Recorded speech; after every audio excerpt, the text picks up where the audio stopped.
I'm here for whatever. Let's have a good time. I'm excited. All right. Well, we apologize in advance. Here we go, Doug. Apologize for what? All right, here we go. Hello, everybody. Welcome back to Talk Story Unscripted. I'm Doug. And I'm Pete. And today we have Joshua Duhaylonsod. Did I say that right? That was pretty good. That's like an 80%. Duhaylonsod. Duhaylonsod. Perfect. Yes. It sounds like you should have been a king or something. You know, they say that name and then everybody. Anyway, thank you so much for joining us today, man. Hey, absolutely. It's an honor to be here. So Josh, today you are the creative director at Inspire Church, but your journey to Inspire includes some time that you did in theater in New York. Were you on Broadway? That's true. Kind of before coming over to Inspire Church, I studied out in New York City, short stint out on Broadway, national tour, and kind of traveled around and then came back home. So yeah, I'm here now. Dude, that's awesome. A local boy on Broadway. I mean, what was that like? Was there any poke in New York City? You know, New York is always trending. You never know what's the new thing. When I was there was a poke spot, but I wouldn't recommend it. You get, you get spoiled here in Hawaii. Yeah, absolutely. That's funny. Hey, Josh, help me out here. So I've got 8 hours in New York City. I've got to see a show. I got to find a really good hot dog stand or maybe pizza, a good cup of coffee, all for under $50. Can I do it, Josh? $50 for sure. You got to go to TKTS at first, get something that's cheap. Everything is great there. The talent's great. The food is great. The people are great. But $50 for sure. And then you could do the old halftime sneak-in if you want to do that. I wouldn't recommend it, but you can. And that'll definitely get you. It's like watching the first act in one show and then sneaking into the second show. And then you get more bang for your buck, right? I love that. I've never been to New York myself. Is there much grass in New York? I just see concrete. Is there much grass? Yeah. Once you get to Central Park, it's nothing but grass. But then you're not going to find very much grass in the city. No. So the food joints in New York are obviously, pretty world famous. What about in Hawaii? Is there anything here in Hawaii that compares to the food joints in New York? Oh, yeah. Hawaii is great in so many ways, different ways, right? You want sushi, you want raw fish, you want poke. I love just the mom and pop, hole in the wall, Manapua Man. They don't got Manapua Man in Manhattan, So yeah, I think it's just different food, but yeah, Hawaii's up there. Definitely, we're up there. But let's say you're missing New York. The whole experience. I mean, there must have been a favorite hang that you had in New York City, right? Can you find something compatible here? Is there New York pizza here, or?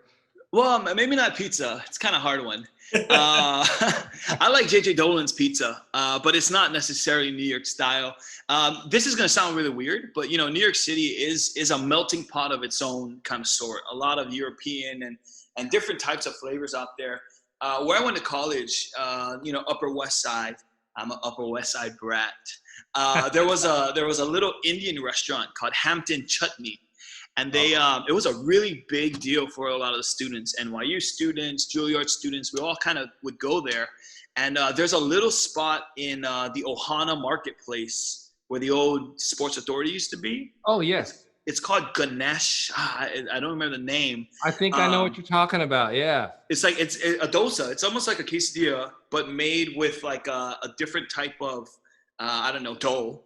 And then they fill it in with cheese. But I was like, this tastes exactly like the one I went to in college. And come to find out, the owners are good friends, and it's the same recipe. Wow. So definitely go check that out. So in other words, people here in Hawaii can save their money, not go to New York, and they can just eat right there. Yeah. Oh, that's awesome, Save your miles. Save your miles. Right? I don't need all that concrete. So I have to ask you, Joshua, your time in New York City, I assume you learned a ton. What have you learned from New York City that has helped to lend to what you're doing now?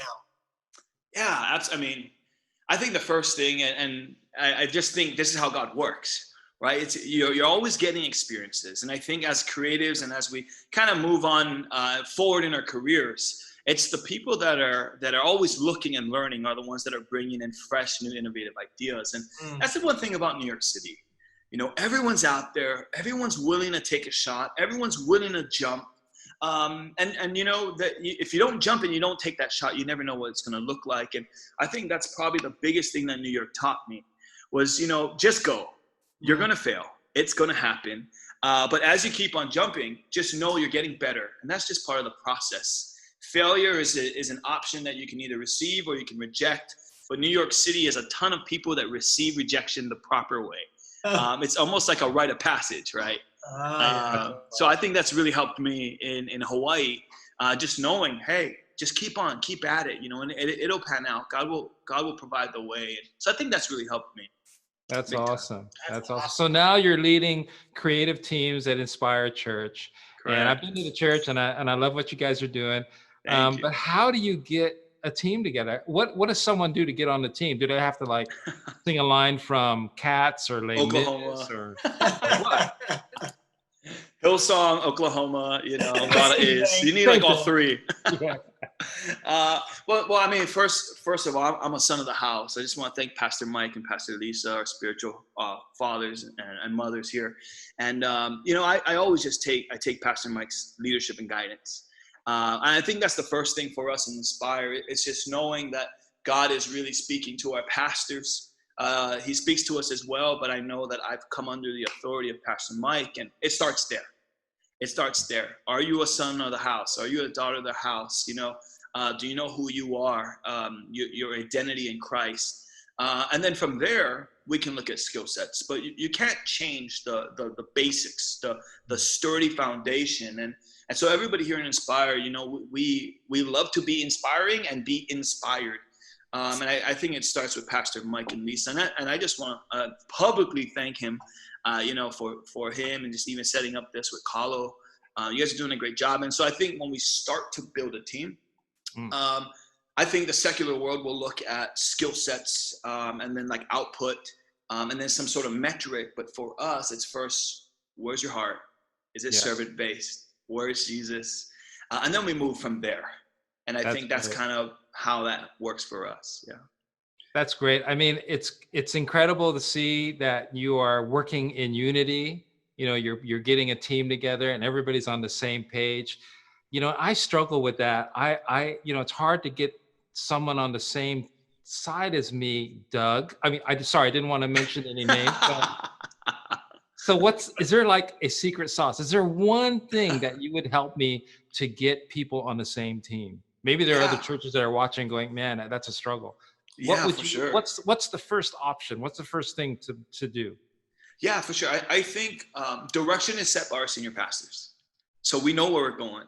But then I believe God has a relationship with every person. And the thing about creatives is we need to be pushing. We need to be taking risks. I think the creative that's put in a box is actually something where it kind of takes away from a project. And so the way that we kind of approach it here at Inspire is, this is where we're going. This is where Pastor Mike sees us going.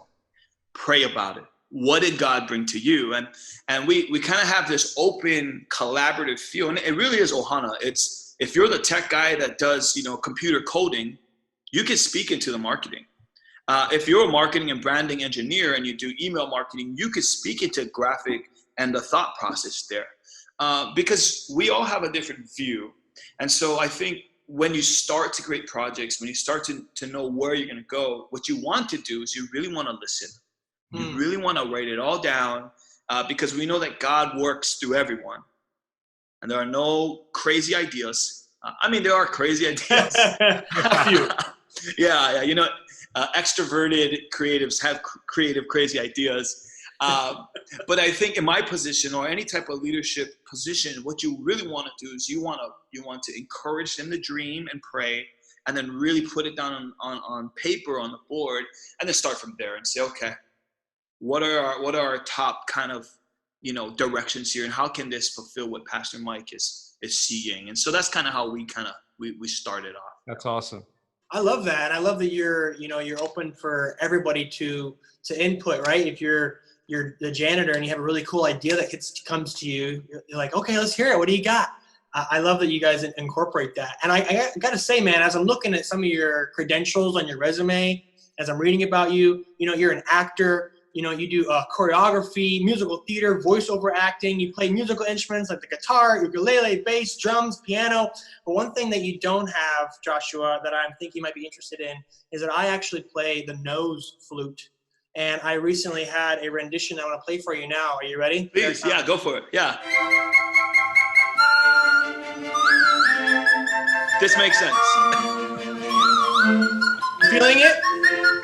Feel it.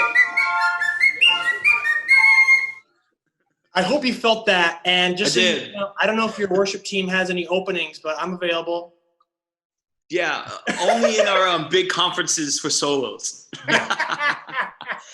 Instead of the altar call, I'm just gonna put you up there with the nose flute. I'm in. I got my in with the nose flute. And people will go running. I'm not sure which way they're gonna run. They're gonna run. And that's all. Maybe a little bit of both. They might need salvation after that. Oh, that's so good. Hey, Joshua, we all know a little bit about how multimedia works and looks like it in the church environment. But I want to ask you, if you could do anything, there was nobody telling you, wanted this or wanted that, and you had full freedom and choice what to do as far as a creative project, what would you do and why? You know what? That's a great question. To tell you the truth, and this is just crazy, I wouldn't change very much of what I'm doing now. I think waterfalls. Come on, no waterfalls. Yeah, no. Pastor Mike has really. I love this relationship. It's a relationship of this is where we're heading. But Josh, where do you see that? What's fill in the gap here? Dream. What does that look like? And Pastor Mike has always really poured into me in that way. So before this, I worked, in marketing and branding with Red Bull, and Red Bull does the same thing. Mm-hmm. It's we never want to imitate, and so there's a little bit about imitation and innovation here. And for me, I love the ability to innovate. It's kind of like when God said, let there be light. He created. He created the heavens. He created the earth. He created the light. He created humans. I think as a creative, I like to think of it as inventors. It's really this process of saying what has not been done and how can we do that. And so I love being in this relationship right now with Inspire, where it's, hey, Josh, what does that look like? Dream. How can we best support that? And how does that line up? And we've got to see that in our church. We've made it rain on stage, like singing in the rain style, full blown rain. That's awesome. That's awesome. Yeah, super, super crazy. We cut a boat in half, put that come protruding out of the stage, and it rained. And just a ton of really, really crazy stuff. We recessed the drums. It was 10 feet in the air, dead center floating. We've done all these things. And so I don't know if I would change very much. What I would say is just I think creatives, I can kind of go on a tangent. Next thing you know it, I'm thinking like waterfalls and skateboards, and how can like a boa constrictor come out of this? And yes! That's what we need more of. Yeah, it's that thought. And then I love the idea of like, hey, let me like bring you back to reality, and it's one thing to dream. It's another thing to actually see that come to fruition. Yeah. And so there's a lot of, dreaming, drawing, writing, praying, and then working for 2, 3, 4 months and then seeing it up. Yeah. Right. And that's how I know God is through the whole thing, because you're just like, there is no way conceptually we should have made it rain in the church, right. But I'm here and I'm crying in the rain watching this happen. And so I think that's pretty awesome. I agree with that. You mentioned, just a side note, that you were working with Red Bull. Did you meet the guy who came up with the "It Gives You Wings" slogan?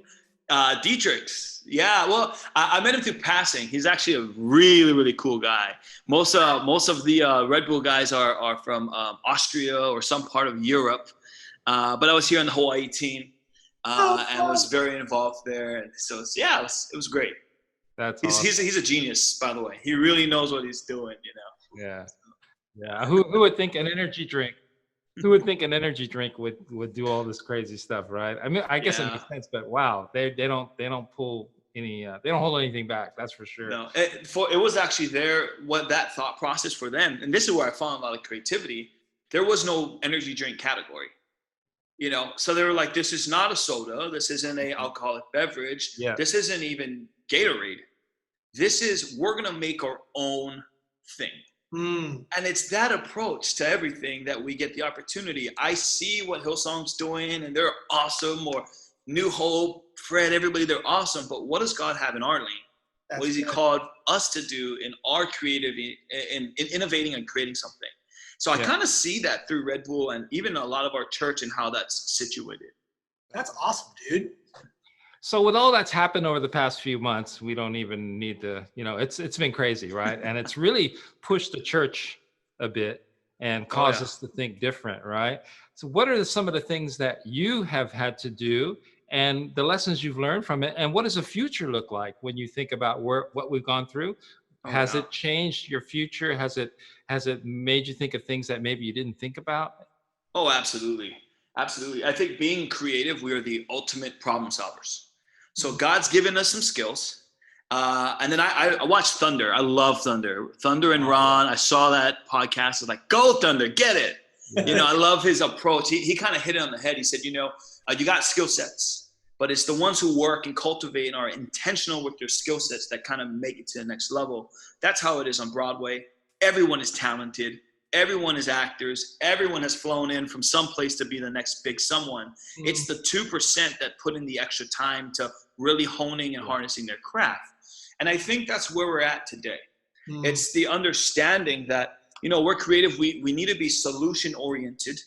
We have skill sets, but we've got to see, okay, God gave us the skill sets. Now, why is that here? He's not surprised by this. He's never been surprised by COVID or any of this. He knew it was coming, but he put me in this position for a reason. What are my life experiences and what can I bring to the table to present a solution? And so we kind of have this creative solution, innovative mindset.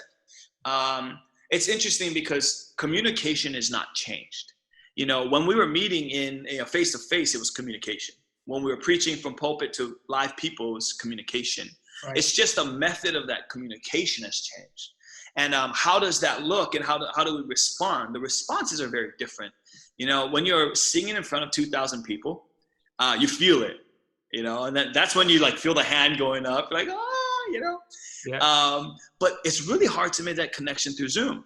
Extremely hard to make that through Facebook. And so what we've done is we've kind of taken the communication efforts and said, okay, communication is still the same.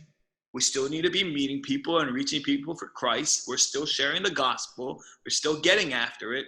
But the way that we do that, it's different. And now how can we get creative around that? And so we've done a bunch of things. We've really strengthened our platform on YouTube, knowing that's a global platform. We also have simulcasted to every single option out there. There's Twitch, you name it. We have 9-10 different options. Yeah. And then even the engagement. So for us, digital engagement is almost like a physical hug.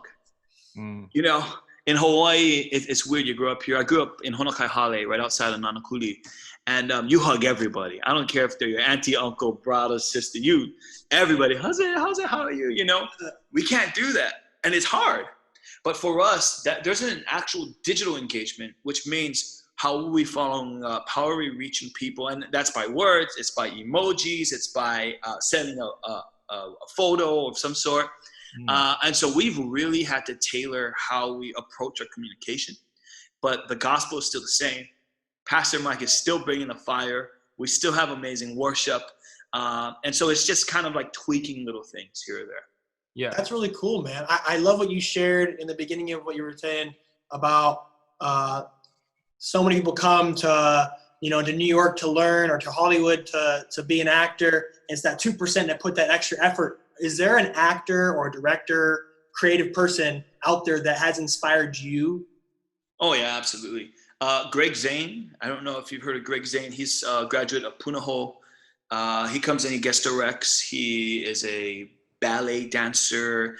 We were on tour together at in King and I with Paulo Montalban and a few others. And what's interesting is in New York City, there's a really strong Hawaii clique. I mean, very, very strong. Yeah. My second week in New York City, I was a 17-year-old surfer boy, long hair, my Sector 9 skateboard, like baggy. I don't even know if I probably had like one Vans jacket, like no such thing as North Face, And I was like walking through the streets and I was feeling pretty homesick, and I saw this flyer that said Paina in the Park. And I was like, what? Wait, what? Like, this is weird. And so I made like potato salad that Saturday, and I just walked through Central Park. And I was like, I'm gonna know these people. And sure enough, went over this hill, and it was like you just took like Sandy's Beach and threw it in the middle of Central Park. Oh, I could hear the Chihu's from like a mile away, Oh, How cool is that? Oh, it's so awesome, man. And so we ended up, NYU and Tisch and all these, different schools. And, we kind of all came together, and we were Hawaii people just removed from the island, but we were there. And there was kind of one strong purpose. We felt called to doing something big. And we always felt that being in Hawaii was actually a strength. Every audition or any interview I've ever been in, when they find out you're from Hawaii, you've already got a leg up. Nobody ever says like, oh, I never want to go to Hawaii, or like, I was there for my honeymoon. It was the word. Like, no, right, it's so cold and lame. Yeah. Oh, we don't want to enjoy paradise and, pineapples and whatnot. But yeah, it was really close. And Greg Zane was somebody that I met in high school. I was going to Kapolei High School, and I'd go down to Diamond Head and Castle Theater with Ronald Bright and Karen Meyer. And he just cultivated, and he hires a lot of local people. And I actually asked him on tour, I was like, hey, what? Like, are you just trying to hook up every local person? And his response was awesome. He said, no. He said, on tour, you don't just hire somebody for their skills. You have to hire people that you're going to live with for 9 months on a bus. And Absolutely. if you're from Hawaii, I know that you have ohana, and I know that you're probably going to be very respectful. And that to us is a big deal as a professional. Wow. And that always stuck with me. And I was like, that is phenomenal. Like, I love that. And so, yeah, it has to definitely be Greg Zane. Do have a few other directors, definitely a few vocal coaches as well. But I think Greg, being from Hawaii, living out in New York City, and being a professional actor, I would say probably for 40, 50 years now, it's just an amazing thing. Dude, that's so cool. I got to just ask this side question because I can't get it out of my head. When you're on stage on stinking Broadway and you forget your line, what do you do? Hey, the show must go on. You got to go.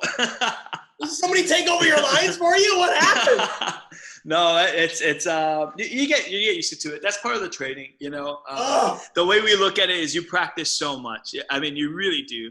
You practice. Most of the time you're saying the words, and I hate to say this, you're supposed to be connected and engaged, but by the like 200 or 300 times, you're not there. You're kind of thinking about like dinner. You might be thinking about, because and that's actually part of the fun in acting in that space. It's like, how do you make it fresh and how do you keep it connected? Right. And so I love to say, like, I've messed up a few times, but they weren't necessarily like blanking in words. It would just be just like something weird would happen in the audience, or maybe that prop didn't drop the way it's supposed to. So I'm like, that's a little weird. But yeah, I think at that level. And everybody just rolls with it? Oh, yeah. Absolutely. This is not film. You can't just like cut, Yeah, I wish.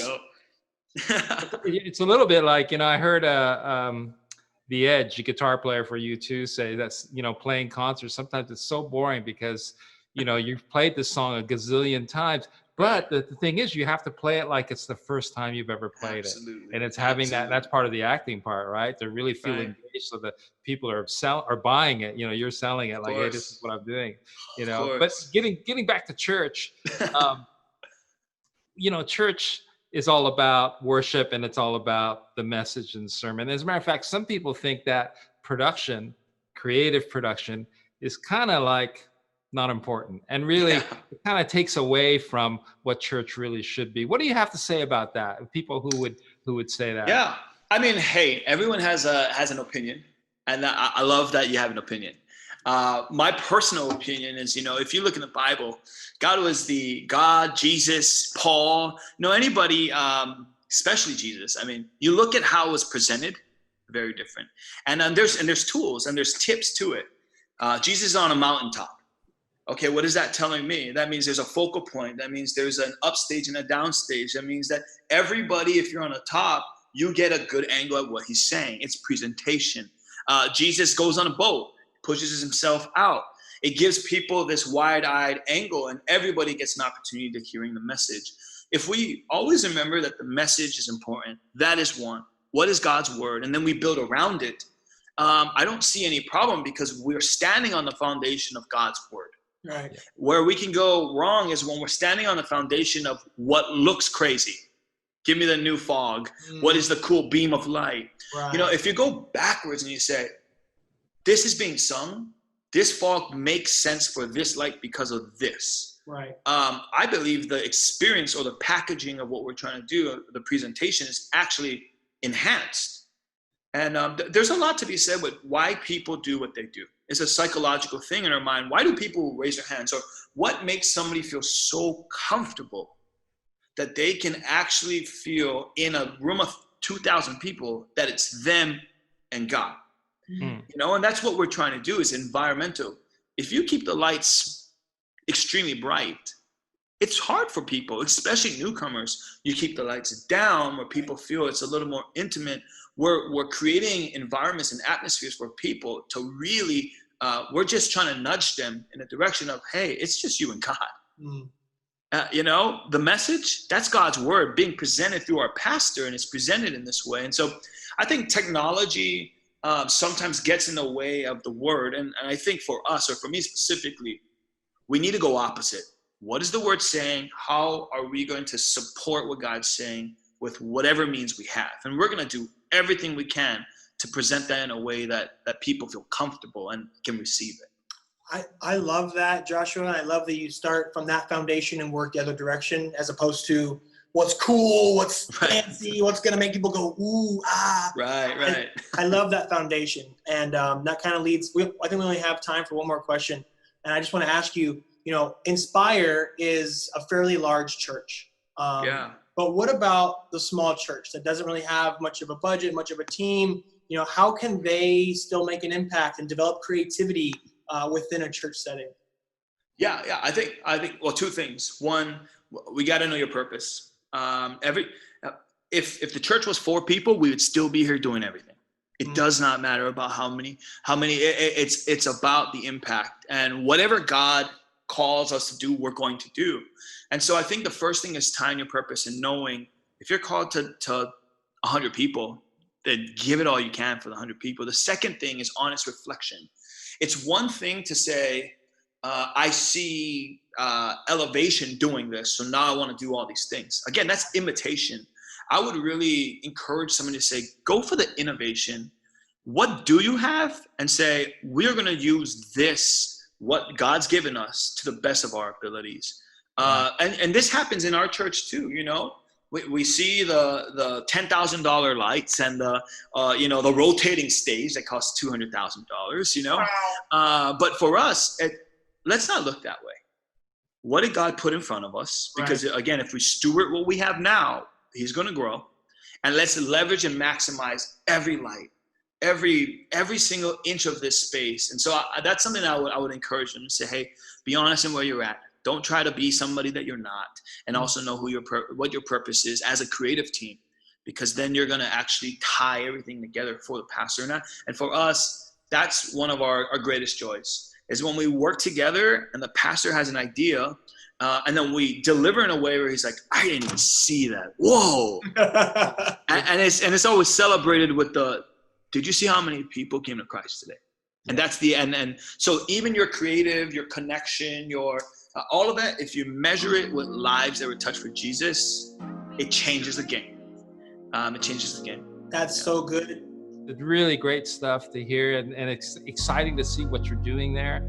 And for those who have never been and visited Inspire Church, there's a website here on the screen. Make sure you check it out.